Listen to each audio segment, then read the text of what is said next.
तक के लेवल्स के लिए। तो 16,480 ये ब्रीच हुआ तो 16,350 के जोन्स शर्म आते हुए देखेंगे, तो 480 के जोन्स को आप नजर बना के रखेंगे। अच्छा मनीष, आपका क्या रुख रवैया है बाजार को लेकर, आप कैसे रीड कर रहे हैं, क्योंकि मार्केट्स में कंसोलिडेशन की बात भी हुई थी, तो अभी क्या करें? जी 16,500 काफी इंपॉर्टेंट लेवल है। अगर वो ब्रीच होता है, वो ब्रेक होता है और सस्टेन करता है तो डेफिनेटली थोड़ा बहुत profit booking, panic sell off हमें देखने मिल सकता है। बट ब्रॉडर व्यू की बात करें, स्टिल बाय ऑन डिप्स है 16,400 16,350, ये काफी अच्छा एरिया है बाइंग के लिए। अगर आप पिछला मूव देखें तो उसका रिट्रेसमेंट, फिबोनाची रिट्रेसमेंट आता है 0.38% 16,400 के आसपास। तो मेरे हिसाब से वो काफी अहम लेवल होगा 16,400। वहां पर क्या चार्ट पैटर्न बन रहा है उसके हिसाब से व्यू लेंगे, बट अभी फिलहाल थोड़ा बहुत प्रॉफिट बुकिंग के कारण 16,400 तक के लेवल्स हमें देखने मिल सकते हैं।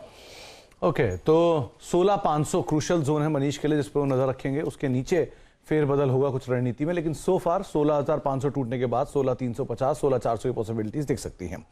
गौरव, आपका रिव्यू मार्केट्स पे, कल आपने वैसे भी बियरिश मार्केट पे व्यू रखा था अपना, तो अभी क्या करना चाहिए बाजार में, क्या करें? जी good morning Sumit ji.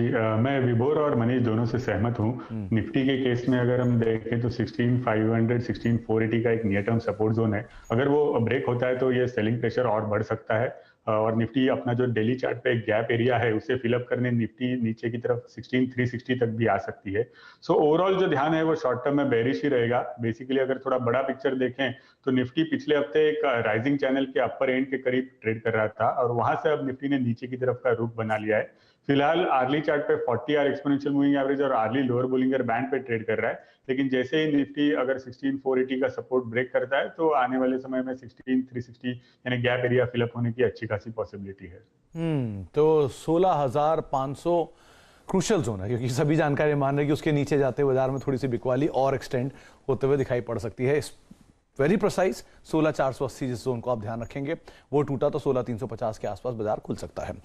Okay, अब इंडिविजुअल कॉल्स के ऊपर आते हैं। विभोर, आप लीड कर रहे हैं, एआईएच जैसी शानदार कॉल आपने दी, महिंद्रा सीआई में बढ़िया रिटर्न कल दिख ही रहा था, तो कैरी फॉरवर्ड करना इस ट्रेड को, इस रिटर्न को काफी इंपॉर्टेंट रहेगा। आपके पोर्टफोलियो में से आप ऑलरेडी 3 पोजीशंस में प्रॉफिट बुक कर चुके हैं, 2 से आप एग्जिट कर चुके हैं, 2 कॉल की आपके पास ऑप्शन है, तो पहली कॉल आपकी तरफ से कौन सी होगी?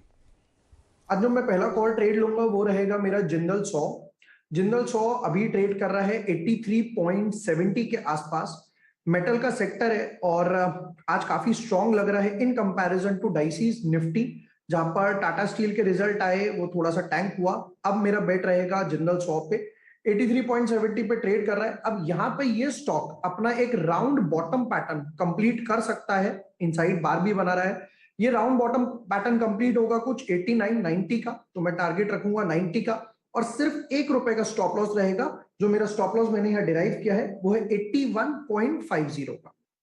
81.50 का स्टॉप लॉस, लॉन्ग साइड पे पोजीशन रखेंगे आप जिंदल 100 में। और इनफैक्ट ये पाइप स्पेस की शायद सबसे सस्ती कंपनी है, 7 या 8 के मल्टीपल पे स्टॉक ट्रेड करता है, 200-250 रुपए के आसपास की बुक वैल्यू है और 84-85 रुपए पे ट्रेड कर रहा था, बुक वैल्यू से काफी नीचे भी है, 2-2.5% के आसपास की शायद इसकी डिविडेंड यील्ड भी है।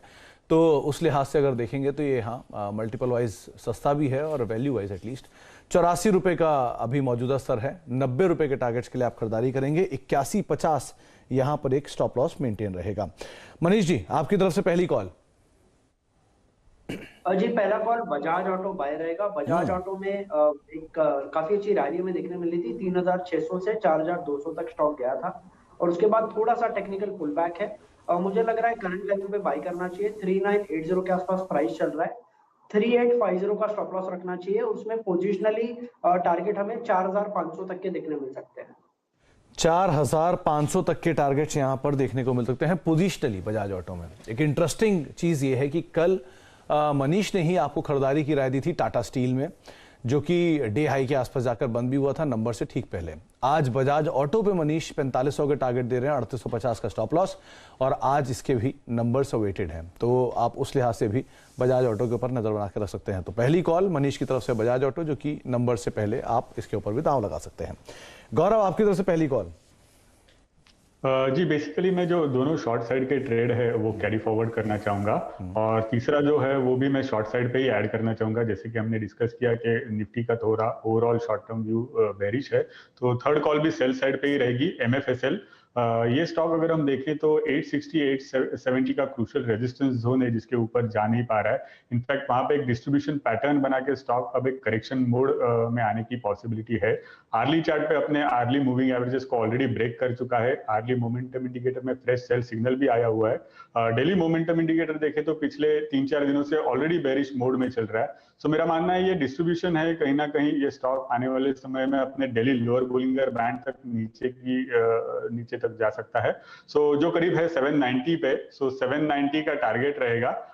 एमएफएसएल फ्यूचर को सेल कर सकते हैं। फिलहाल चल रहा है 840.55 पे, 790 का नीचे की तरफ टारगेट रहेगा और स्टॉप लॉस रहेगा 860।